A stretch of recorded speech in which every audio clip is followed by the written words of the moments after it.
Hello friends, welcome to Sahuji पाठशाला।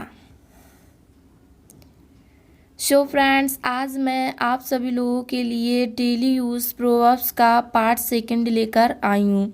इससे पहले दोस्तों मैंने कुछ इम्पॉर्टेंट प्रोवर्ब्स यानी कि कहावतें पार्ट फर्स्ट में बताया था और आज उन्हीं कहावतों का पार्ट सेकंड बताने जा रही हूँ। फ्रेंड्स, आप लोगों को यह वीडियो अच्छी लगे तो मुझे कमेंट करके ज़रूर बताइएगा।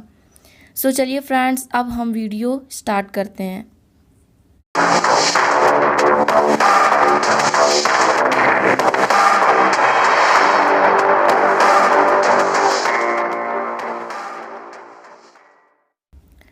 फ्रेंड्स, आज की सीरीज़ की हमारी पहली प्रोवर्ब है, परिश्रम करना कभी बेकार नहीं जाता। इसका मतलब होता है अगर हम किसी चीज़ की परिश्रम बहुत कड़ी मेहनत करेंगे, किसी चीज़ की तैयारी करेंगे तो वह कभी बेकार नहीं जाता। उसका परिणाम, इसका मतलब उसका रिजल्ट हम कभी ना कभी उसका मिलेगा ज़रूर और अच्छा मिलेगा। इसको हम लोग इंग्लिश में बोलेंगे, परसेवरेंस इज़ नेवर अनफ्रूटफुल। क्या है? Perseverance is never unfruitful. Next, इंतज़ार का फल मीठा होता है।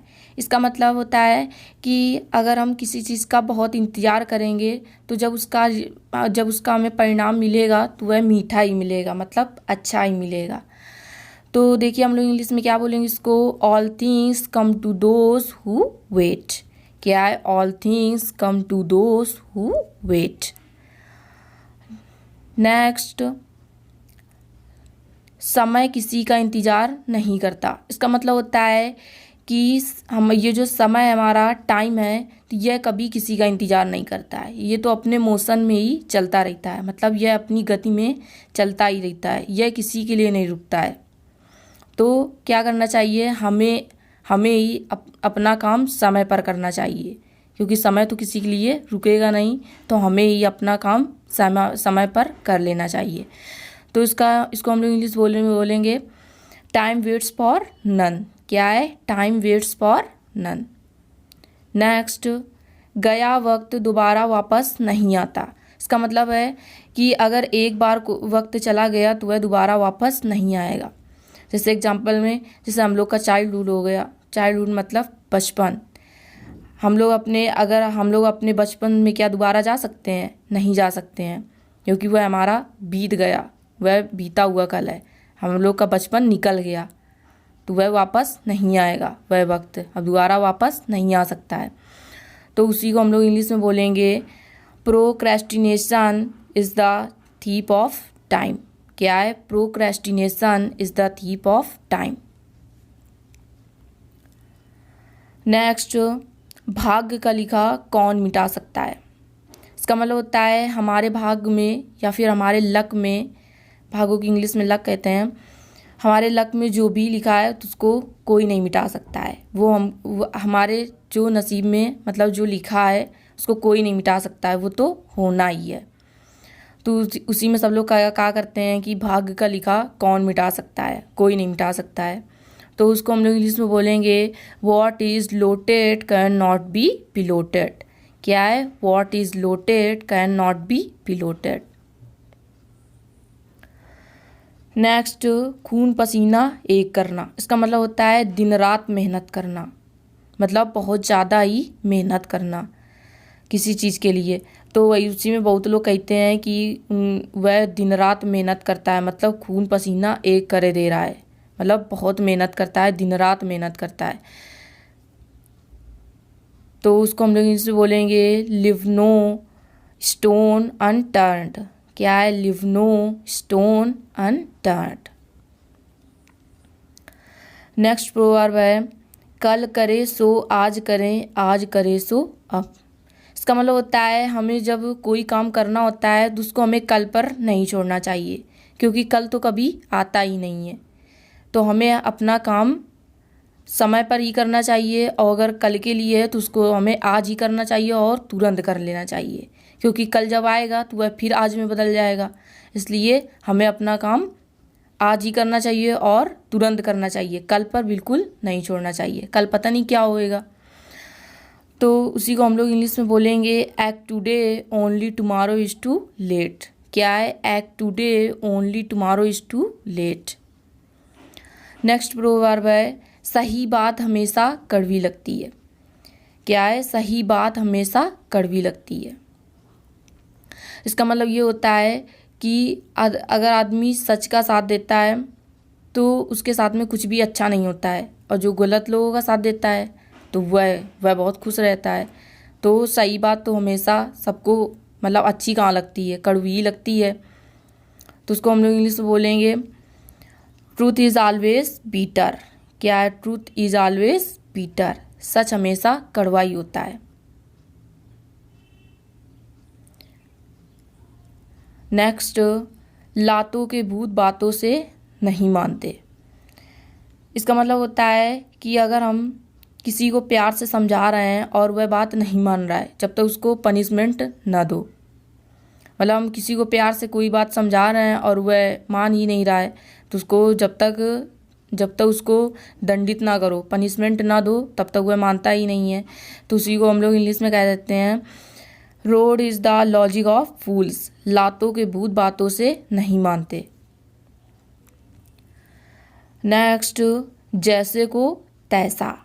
इसका मतलब होता है कि जो जैसा होता है उसको वैसा ही मिलता है। जैसे मान लो संगत ही हो गई, हम जिसकी जैसी संगत करेंगे, जैसे कोई अच्छा आदमी है तो उसको अच्छे ही लोग मिलेंगे, और अगर कोई बुरा आदमी है, कोई मतलब वैसा आदमी है जो पढ़ता लिखता नहीं है, वह मतलब अच्छी संगत में नहीं है, बिगड़ा हुआ है, तो उसको बिगड़े ही लोग मिलेंगे। अगर वो अच्छा होएगा तो उसको अच्छे ही लोग मिलेंगे।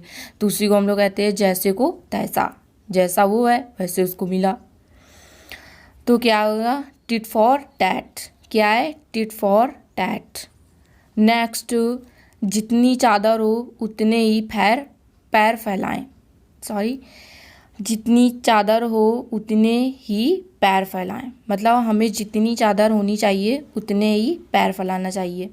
मतलब जैसे हम कहीं गए किसी शॉपिंग वगैरह में, तो हमको अपना बजट देखकर ही हर चीज़ खरीदनी चाहिए। बजट मतलब हमारे पास जितनी मनी हो, जितना पैसा हो, उसी के हिसाब से हमें सामान खरीदना चाहिए। ये नहीं कि हम ज़्यादा खरीद ले और फिर जेब में देखें तो पैसे ही नहीं है। तो हमें अपना बजट देखकर चलना चाहिए। जितना पैसा हो, जितना हमारा बजट हो, उतने में काम कर लेना चाहिए। तो उसी में ये कहावत बन जाती है जितनी चादर हो उतनी ही पैर फैलाएं। तो इसको हम लोग इंग्लिश में बोलेंगे cut your coat according to your cloth. क्या है? Cut your coat according to your cloth. Next proverb है अब पछताने से क्या फ़ायदा जब चिड़िया चुग गई खेत। इसका मतलब होता है कि जब कोई किसी चीज़ का समय निकल जाता है और फिर बाद में वह उस काम को करता है, तो उसी में कहावत बन जाती है कि अब पछताने से क्या फ़ायदा जब चिड़िया चुग गई खेत। मान लो जैसे हाई स्कूल के पेपर आने वाले हैं, 10th के पेपर होने वाले हैं, और हमने साल भर तैयारी किया ही नहीं, और 2-3 दिन बाद पेपर लगे हैं। अब तो वैसे भी नहीं होने कोरोना की वजह से, वैसे बता रहे हैं जब पहले होते थे कि मतलब कोई जैसे कोई बच्चा है वो पहले नहीं पढ़ी, पहले उसने मेहनत नहीं किया, और उसके 2-3 दिन बाद पेपर की डेट आ गई कि पेपर होने हैं, तो वह मार खूब रो रहे हैं कि अल्लो हमने पढ़ाई नहीं की है, अब हम कैसे पेपर देंगे। तो उसी में एक कहावत बन जाती है कि अब पछताने से क्या फ़ायदा जब चिड़िया चुग गई खेत। तो इसकी इंग्लिश बनेगी it's no use crying over spilt milk. क्या है? It's no use crying over spilt milk. Next, बुरे दिन जल्दी ख़त्म हो जाएंगे। इसका मतलब होता है कि जैसे कोई लोग होते हैं बहुत ही परेशान होते हैं, उन्होंने जैसे कोई एक ऐसी फैमिली है जो शुरू से ही मतलब उसको दुख मिल रहा है, कष्ट उठा रहे हैं, तो उसको दूसरा कोई होता है तो उसको सांत्वना देता है, कंसोलेशन देता है कि तुम चिंता मत करो, तुम्हारे जो बुरे दिन हैं ये जल्दी ही ख़त्म हो जाएंगे, अच्छे दिन जल्दी आएंगे, तुम अगर मेहनत कर रहे हो तो तुम्हें कामयाबी ज़रूर मिलेगी। तो उसी में हम ये सेंटेंस इसको हम बना सकते हैं but bad days will be over soon. Bad days will be over soon, बुरे दिन जल्द ही ख़त्म हो जाएंगे। नेक्स्ट, मित्र वही होता है जो बुरे वक्त में साथ देता है।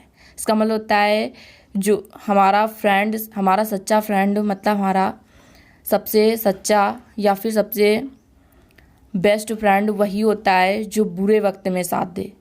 जो हम जब हमारा समय जिससे थोड़ा ख़राब हो गया तो उसमें अगर वो मेरा साथ दे दे कि चलो हम तुम्हारे साथ मतलब हम तुम्हारा साथ देंगे, तो वही मित्र होता है। और जो कह देता है नहीं तुम खुद करो जाकर, हम क्यों आए तुम्हारे साथ में, तो वो मित्र नहीं होता है। जो बुरे वक्त में, बिगड़े समय में साथ दे वही मित्र होता है।